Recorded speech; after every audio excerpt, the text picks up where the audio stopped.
Hey everyone, it's Ben Hardy here, and I am in Texas because I am picking up the new car for my wife. I'll show you guys the car, I'll talk about the buying experience. Pretty self-explanatory. Let's get right into the video.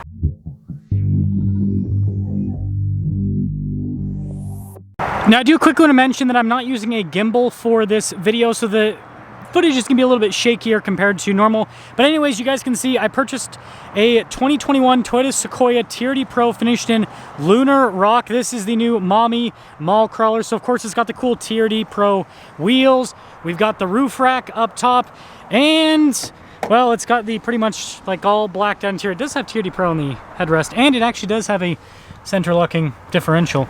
But yes, it's the big bad boy Sequoia previous gen, and I've kind of talked about why we don't like the new gen, but I'll show you guys here in the rear why we don't, and also we are getting rid of that. I don't know what that's all about.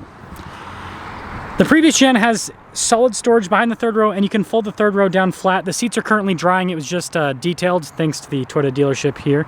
But yeah, other than that little ugly thing there in the back, really nice car, has just over 30,000 miles. And I do think my wife's really gonna like these side steps here, just helping out with getting in and out. She's like 9 months pregnant right now. Also this, it's a little ashtray, but it's also kind of like, I don't know, I think she might like that too. But you guys can see 34,000 miles on the odometer. Now I need to get out of Dodge, or rather I need to get out of Toyota. See the humor here. But anyways, once I'm on the interstate and I'm out of the mess that is Dallas, Texas, and I'm not saying like that in a negative way, it's just, it's a very big city, a lot bigger than what I'm used to, then I will give you guys the buying experience with this used Sequoia, and well, I'll show you guys a little bit of the trip back because it is an 18-hour drive to get back to Utah now. Now I'm currently eating up miles in the Sequoia, so I figured now is a good time to talk about the dealership experience. I kind of went undercover. I do this whenever I buy cars out of state for the most part, right? It's difficult in certain situations because some dealers, as soon as they see my name, they know exactly who I am. But with this particular dealer, Toyota of Richardson, and with the salesperson, Gerald, didn't know who I was, which was absolutely perfect. I feel like I really got to experience things from like an actual customer perspective. So here's how things went. I called into the dealership on Christmas Eve, and nobody was there because it was Christmas Eve. I didn't leave a message or anything. Surprisingly, Gerald at the dealership called me back the day after Christmas, which again, I didn't leave a message, so I thought that was pretty cool. But anyways, he asked me what car I was interested in because again, no message, and I told him the Sequoia TRD Pro that they had traded in. He explained that a ton of people were interested in that car, and that if I happened to be serious about purchasing this vehicle, then I would need to make a decision quick. And I understand, again, Lunar Rock TRD Pro Sequoia, I cannot talk whatsoever. It's going to be a hot commodity on the market, and so I decided that, yeah, I wanted to move forward with this car. The mileage made sense, the year made sense, everything that we're looking for with this car, well, this one basically has. So to put a deposit, I had to just purchase a plane ticket. Really weird, I've never had that before. Like usually you put money down, but in this case, they didn't want any money. They wanted me to have a plane ticket. So purchased that for Saturday. I arrived Saturday morning, so which is today, 10 a.m. Gerald picked me up from the airport. And this is the only negative part of my experience, not the pickup from the airport, but what happened between the pickup and then me taking delivery, and that was the fact that the car wasn't fully ready. Now, I understand it's a used car, it needs reconditioning and all of that, but the dealership did kind of push for me to come like right away as soon as possible, and they knew the time that I was coming, and so it was definitely put in priority in terms of their queue to get it serviced and everything, but yeah, it still wasn't ready. So arrived at 10 a.m. in Dallas. I didn't leave until 3 o'clock, so it wasn't because of financing, because I paid cash for the car, anything like that. I was just waiting for the car to get ready. I worked at a dealership. It happens. And it's one of those situations where during it, I was just like, can this be over already? And then now that it's over, I don't care anymore. But overall, really good experience. This car is exactly what we're looking for. The price was also really good. That's something I do want to mention, and that's another reason why I actually had picked this car, not because of the color, but it was more so about the pricing. There were other cars on the market and that were, you know, similar in terms of the condition and mileage, but they were all several $1,000s more, and so that was kind of the selling point for me on this. So to cap off the dealership experience side of the video, I will include a link to Toyota of Richardson's website in the description down below. Just make sure to ask for Gerald. He's on the used car side of things. I've never seen this before with a new car dealership where they completely have it split used to new, but they also sell over 1,000 cars a month, so it makes sense why they have to split things up. So let's go talk about the fun stuff now, which is this Sequoia TRD Pro. I am actually extremely excited for my wife to drive this car because it's been, the last one I reviewed that was a TRD Pro was 2020, so it's been like I think it was late 2020. It's been about almost 4 or 5 years since I reviewed one of these and drove one of these, and I forgot how well the Sequoia TRD Pro drives. It pretty much drives not identically to the Land Cruiser, but it kind of drives just like a bigger Land Cruiser. The 6-speed is great. It's not as good as the 8-speed in the Land Cruiser, but it's very smooth, and this has great power. And like I said, this thing just eats up the miles. And so I think my wife, like, again, she's never driven one of these because we weren't able to drive one. There's none in Utah to test drive.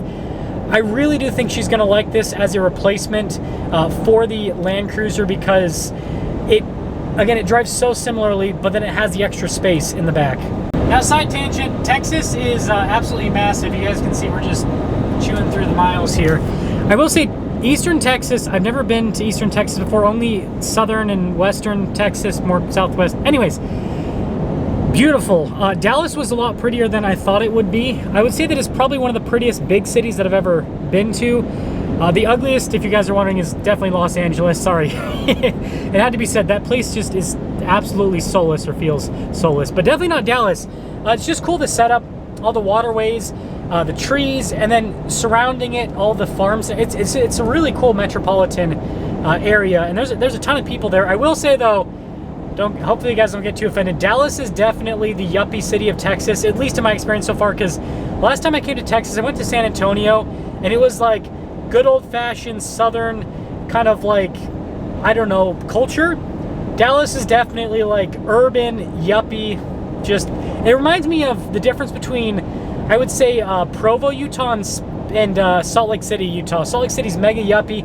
Provo, well, actually south of Provo, more like Spanish Fork. You've got kind of more like rural cowboy type people. So it's kind of like the difference between those two cities, but on a much larger scale, because San Antonio and Dallas are massive. Well, folks, for the first time in my life, I saw the representation of Texas. It was a pasture full of cows, and they were also pumping oil out of the ground. That is like, that's Texas for you.